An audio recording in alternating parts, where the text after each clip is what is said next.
Salut tout le monde, c'est Caroline. Bienvenue sur ma chaîne YouTube, Caroline de Monstera. Aujourd'hui, on va parler de la question de brunissement et comment le stopper.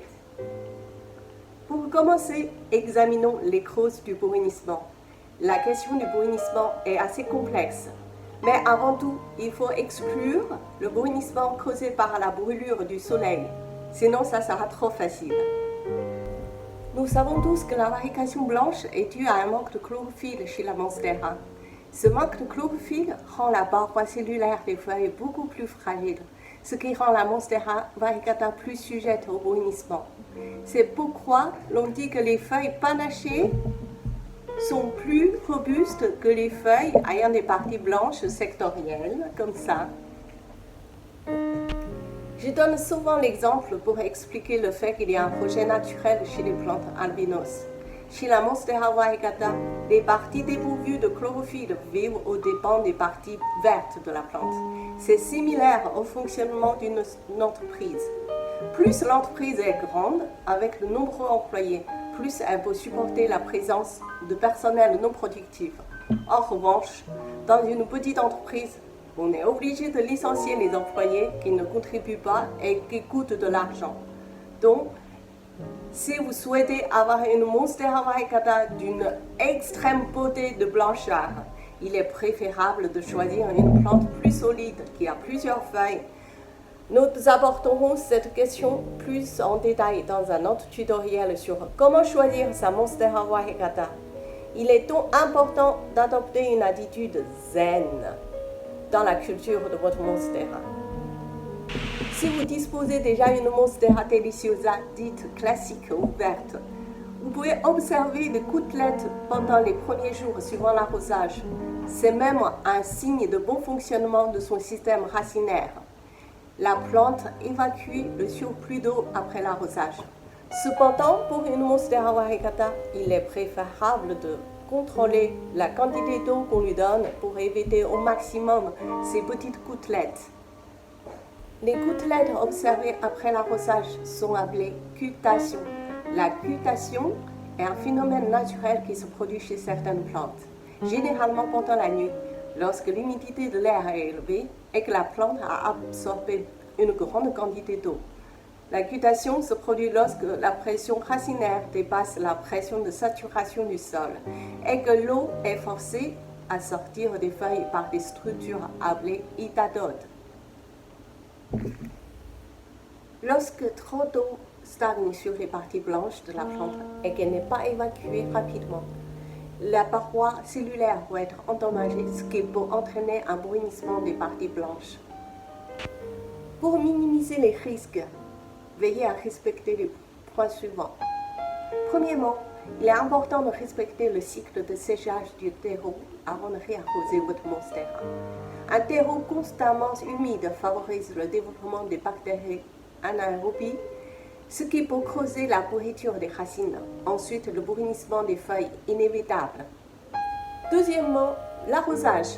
L'arrosage est un élément crucial pour la santé de votre Monstera variegata. Il est recommandé de préférer l'arrosage le matin, particulièrement par beau temps. Après une journée d'évaporation des feuilles, le risque de surarrosage est considérablement réduit. En effet, la plante ferme ses stomates pendant la nuit, ce qui diminue fortement l'évaporation d'eau. C'est aussi pour ça qu'on découvre souvent la mauvaise surprise au petit matin. Les stomates sont des orifices dans l'épiderme des feuilles permettant les échanges gazeux. Il peut s'ouvrir et fermer pour laisser passer le gaz.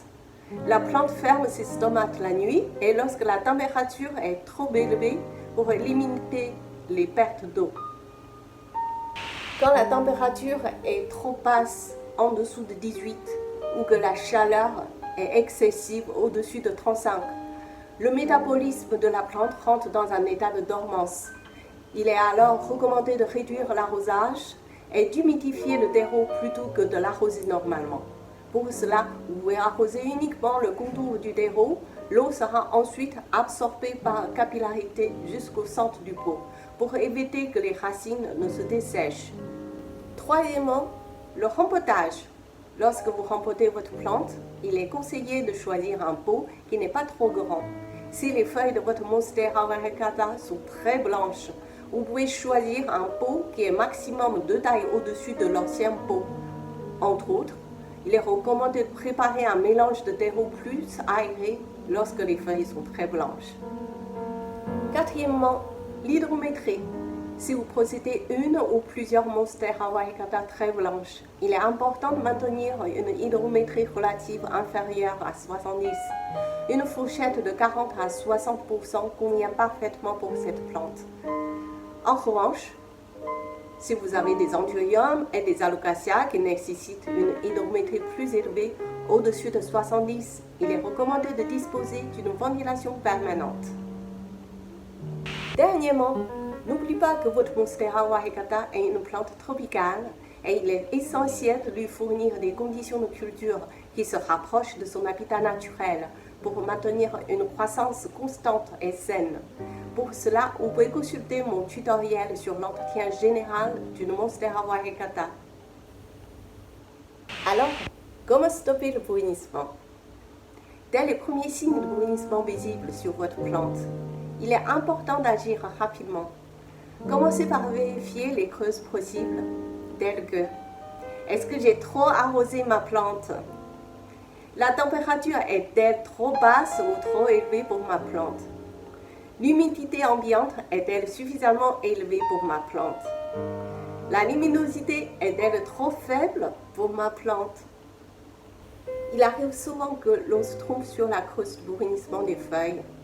En voyant les petites taches brunes apparaître, on peut croire que notre plante manque d'eau et décider de l'arroser. Cependant, cela peut être contre-productif. Dans la plupart des cas, le brunissement est en effet provoqué par un déséquilibre dans sa capacité à évacuer l'eau plutôt que par un manque d'eau. Lorsque le terreau est trop humide, vous pouvez retirer la couche supérieure du terreau ou presque complètement retirer la meute de son pot. Vous pouvez également surlever le pot pour favoriser le drainage par le fond. Pour accélérer le séchage, vous pouvez aussi ajouter de la ventilation. Le reste concerne l'augmentation du métabolisme de votre plante. Vérifiez les conditions de base, telles que la température et l'humidité. Jouez également avec la luminosité. Si vous possédez une Monstera variegata très blanche, il est nécessaire d'installer une lampe de croissance au spectre complet chez vous. Prolongez le temps d'éclairage de votre Monstera variegata pour augmenter son métabolisme et donc sa capacité d'évacuer d'eau. Vous pouvez même laisser votre lampe allumée 24 heures sur 24 pour éviter que les stomates se ferment. Ne vous inquiétez pas, votre Monstera ne va pas se plaindre de 2-3 jours sans sommeil. Il faut aussi prendre en compte d'une densité et d'éclairage de moins de 2000 lux. Le dernier petit tip concerne le positionnement des feuilles. J'ai tendance à donner à ma plante une source de lumière forte qui vient d'un seul côté, comme face à une fenêtre. Cela lui permet de pousser des feuilles verticalement. Les feuilles verticales facilitent l'évacuation des côtelettes en cas de cutation. Il n'est pas nécessaire de couper immédiatement les parties brunies. Une fois le brunissement est stoppé, en quelques jours, la partie brunie sera séchée naturellement, comme du chips.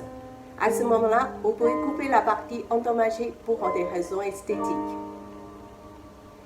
Voilà, la lutte contre le brunissement des feuilles consiste tout simplement à lui donner les meilleures conditions à maintenir une croissance optimale.